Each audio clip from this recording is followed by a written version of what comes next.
The richest people are not trying to get richer anymore. They are trying to buy more life.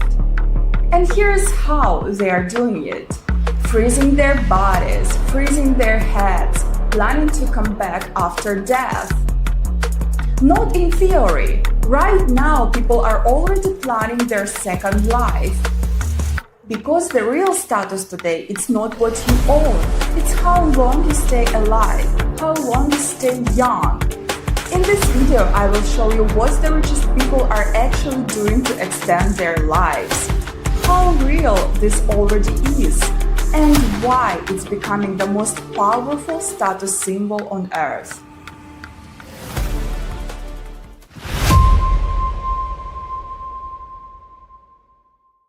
I work with people who already have everything, like private jets, red watches, access to anything.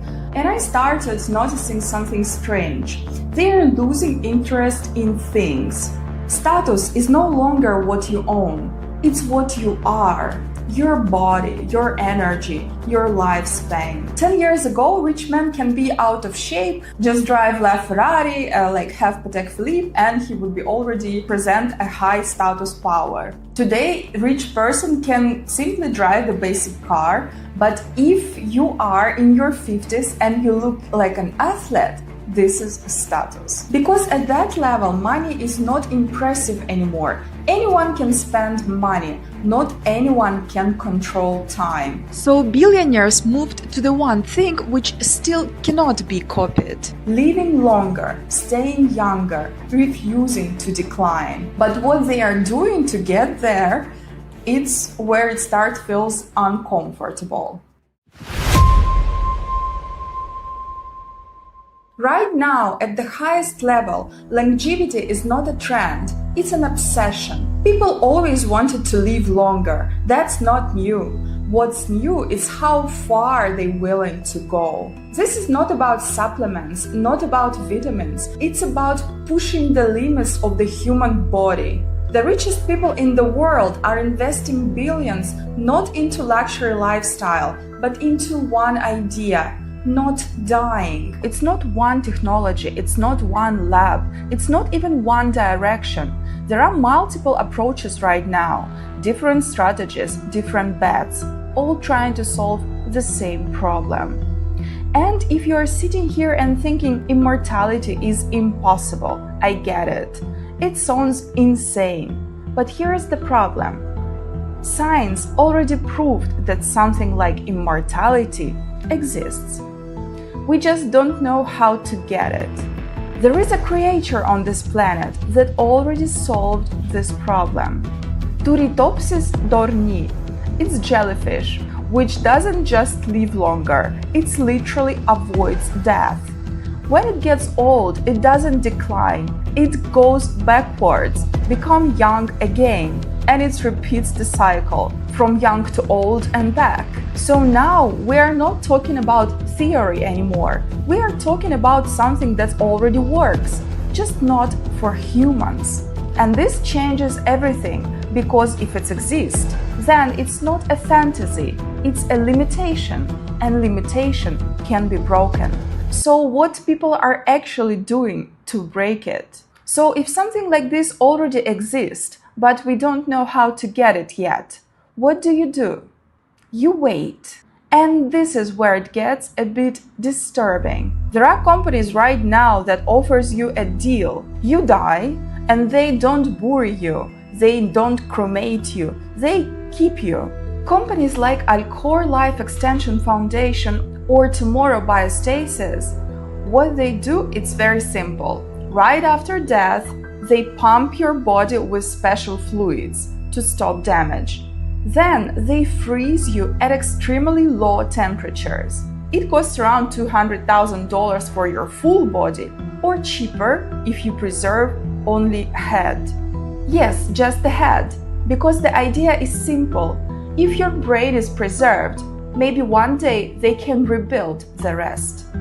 And right now there are already facilities where bodies are stored like this, rows of frozen people, and in some cases just heads, waiting for the future. And the only people who can afford to even try this are the richest people in the world.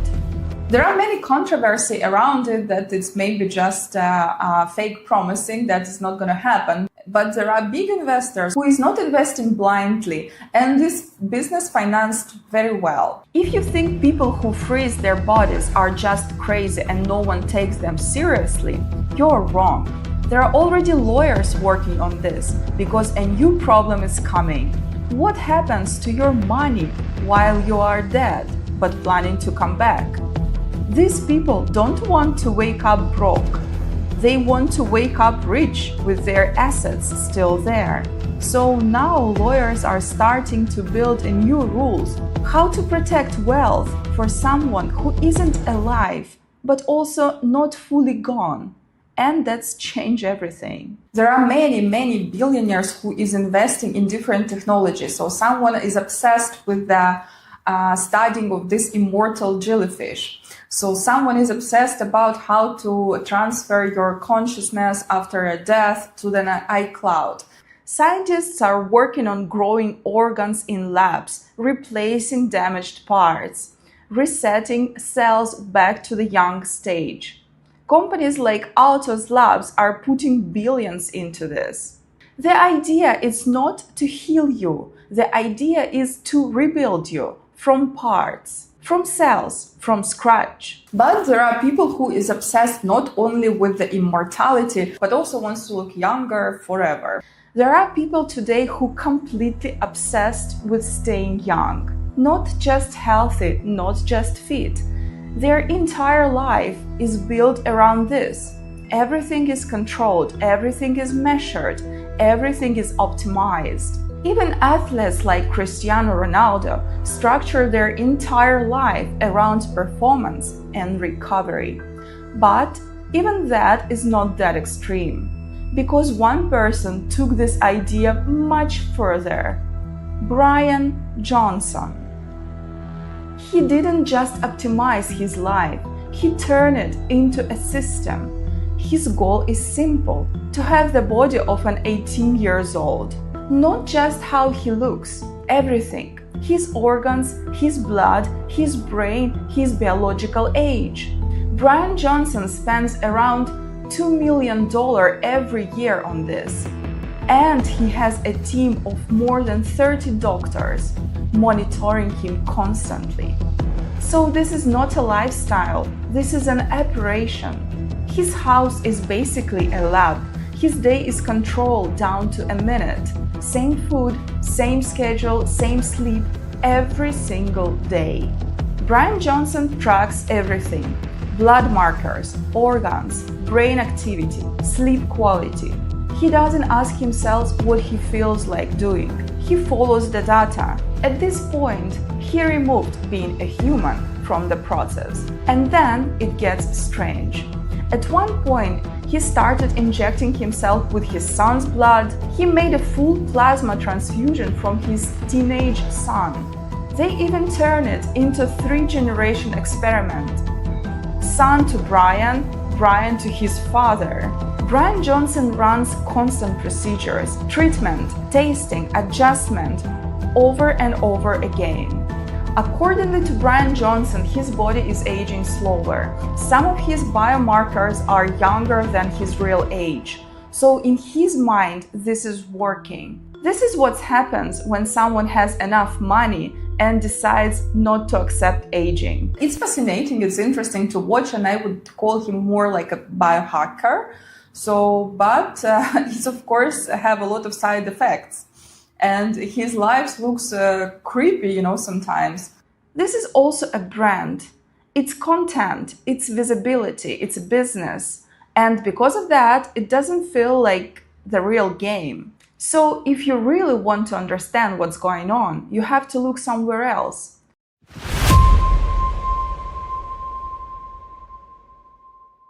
On the sidelines of the high-profile meeting of several world leaders, Russian President Vladimir Putin and Chinese President Xi Jinping were overheard talking about advances in the science of human lifespans.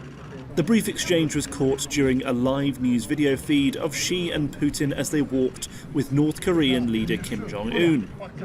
Their words were inaudible, but their translator, still on mic, can be heard detailing parts of their conversation.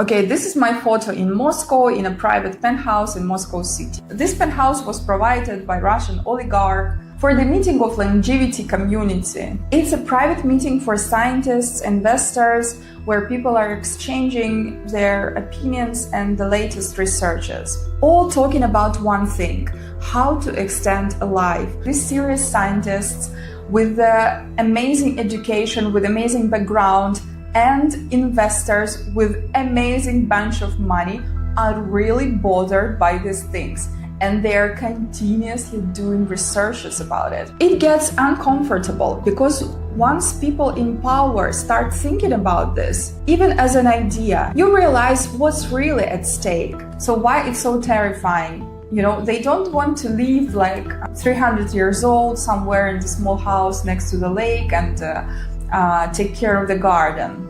So they want to live longer because they want to stay in power. They want to stay in control longer. And I will tell you what the scientists talking about it, what the smaller investors talking about it. They're saying that if those things like a longer lifespan will be available, it might be crushing the world in a way that people will not accept it. Because people can accept that someone is richer, people can accept that someone has more status, right? But people cannot accept that someone deserves more life just because they are richer. So because they can be biologically updated. So it hits different. Because that is not an inequality of money, it's an inequality of existence. And now take it one step further. What happens if power stays in the same hands, not for 10 years, but for 50, 80 or more? And that's why for a lot of people this doesn't feel like a progress. It feels unfair, it feels unstable and dangerous. But let's be honest, we are not yet there. Rich people are still dying. The latest example is the OnlyFans founder who had millions and billions, and he died from cancer. So the rich people dying from the common disease. And Steve Jobs was also a big example that there are no technology that can stop this process yet. Because nowadays the game is still fair. And even the billionaires showing us that there is no other way to get better shape than to go to the gym. So there is no magic technologies. Even Ozempic cannot build your muscles. So if you want to look great, you should go and exercise. For now, the healthy status body is available for everyone who can exercise and keep the diet. So not everything about chasing immortality is bad, because some of it is improving life for everyone. People are healthier, more aware, more in control of their bodies, and that part is real progress. So in general, it doesn't look harmless now. But in the future, if the time will become a main status symbol, it will be not about money anymore. It will be about who can live longer and who will decide it.